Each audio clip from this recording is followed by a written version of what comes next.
Hi everyone, thank you so much for joining me today. So I'm going to work on a 30 by 20 inch canvas. I'm going to use some of these tools and these paints to create a piece that's just going to be a bit of fun. I've painted my sides just so I've got full coverage on my sides, and my aim is just to kind of let go, use these tools to create some textures and some movement.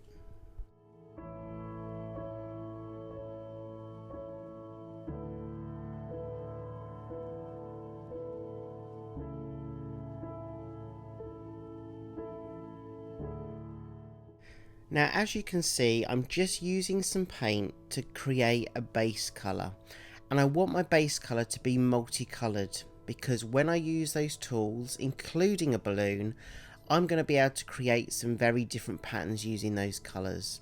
So the aim here is just to layer a base. Now I'm using some purples, some greens, some yellows, blues and red because I'm almost kind of in my mind thinking about a garden, and I've created a couple of smaller pieces like this before, but I really want to create something that's very floral, very abstract, and yeah, I'm just going to have a bit of fun and I'm going to blend some of those colours in.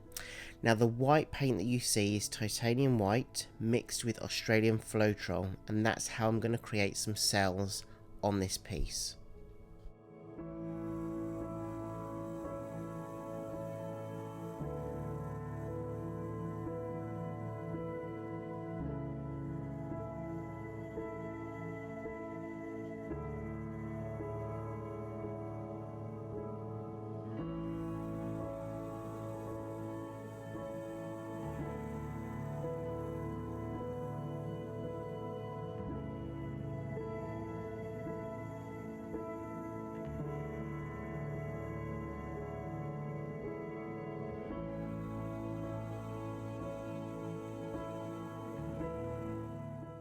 Now as I'm swiping across, you're going to just see the greens at the top of the canvas that are more prominent, and then the purples and the red that's more prominent on the bottom.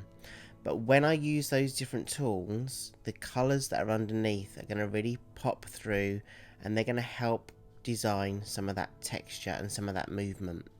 So just remember, just because you've got a prominent colour on top doesn't mean that you can't use certain tools and techniques to bring those colours from underneath to the top of the surface.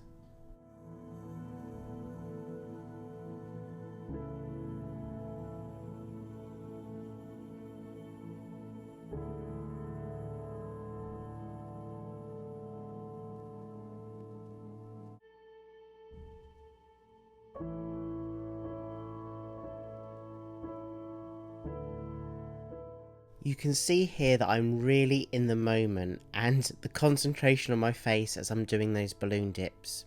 Now people have asked me when I'm doing balloon dips how much pressure I apply. It's really hard to describe, but I basically get the balloon and almost make sure that the balloon is touching the surface before I press very gently.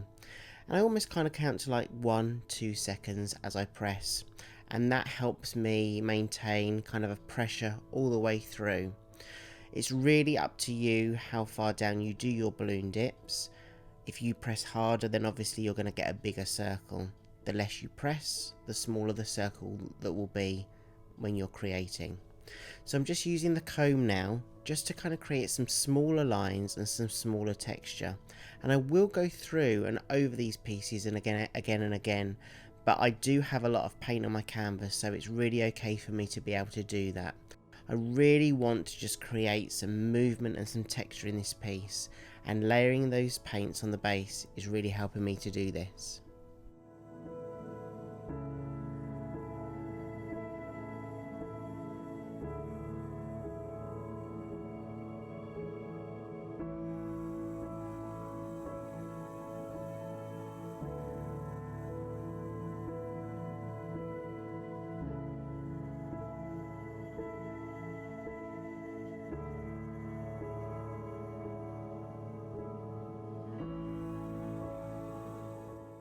As I'm creating, especially bigger pieces like this, using numerous tools and techniques, I just switch off my autopilot and I kind of concentrate with the task in hand.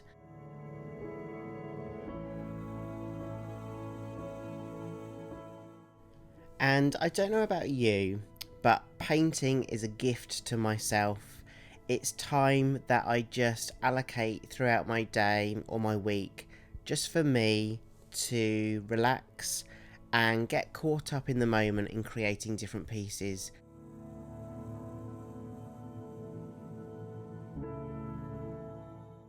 Right in the beginning, when I first started to paint, I'll just share a very quick story with you. And I was really hung up on always creating the best kind of piece to kind of show you or my friends or, you know, whoever was interested. And it wasn't really until I kind of thought, do you know what? I'm going to spend this time for me and create pieces for me and kind of my time out every day. And it wasn't until then that I really truly just enjoyed the whole process from start to finish. It wasn't always about the piece that I was creating. It was just spending that time, switching off my autopilot, not worrying about what's happened previously or what's happening in the future, and just spending that time and creating pieces of art. And I hope you find that kind of freedom and that tranquility too.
So as I'm creating, something that I've learned over time is not to really have a solid, rigid idea in the first place.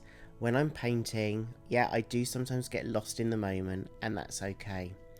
And as I'm painting, you'll see that I'm doing various swirls across this piece.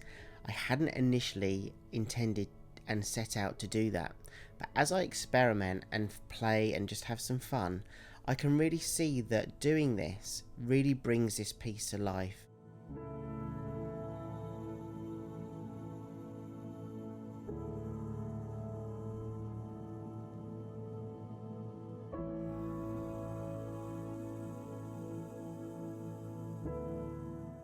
As I take you in for a closer look now, you'll see that I've been able to create some movement and some depth by layering my paints and using those very basic tools to create those lines, to create those shapes that you see on the canvas.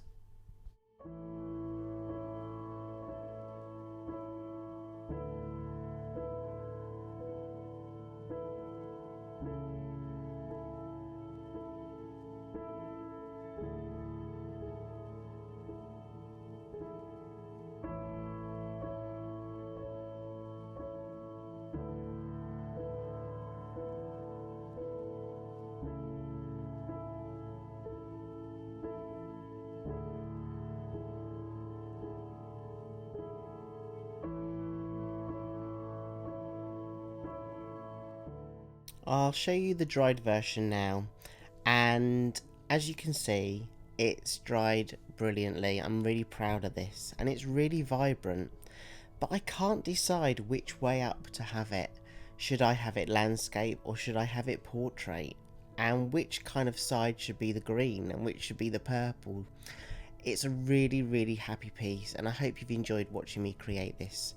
Thank you so much for joining me, and I hope to see you again soon. Bye.